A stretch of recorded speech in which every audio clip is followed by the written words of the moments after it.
আসসালামু আলাইকুম। আমি আপনাদের জন্য আরেকটা রেসিপি শেয়ার করছি। এটা হচ্ছে বরবটি সিমের ভর্তা। আসুন রেসিপিটি শুরু করা যাক। এই তো এখানে বরবটি সিমগুলো দেখতে পাচ্ছেন, এগুলো আমি ধুয়ে পরিষ্কার করে কেটে নিয়েছি। একটা ফ্রাই প্যানের মধ্যে আমি কেটে রাখা বরবটি সিমগুলো দিয়ে দিলাম, দিয়ে পরিমাণ মতো পানি দিয়ে দিচ্ছি। তারপরে 1 চামচ হলুদ গুঁড়া এবং 1/2 চামচ লবণ দিয়ে দিব, দিয়ে 5 মিনিটের জন্য ঢাকনা দিয়ে দেব।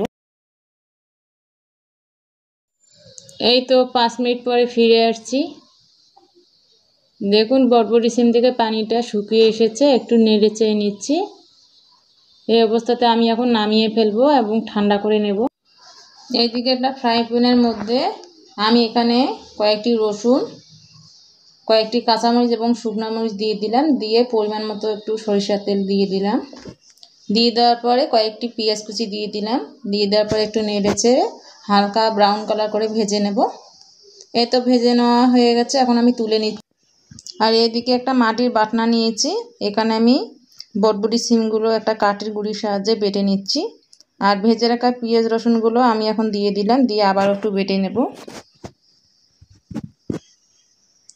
এই তো বেটে নেওয়া প্রায় হয়ে গেছে।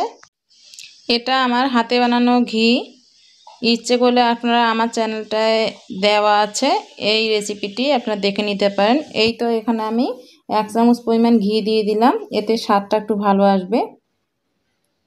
দিয়ে আবার একটু নেড়েচে নিচ্ছি। নেড়েচে নেওয়ার পর এখন আমি তুলে নেব।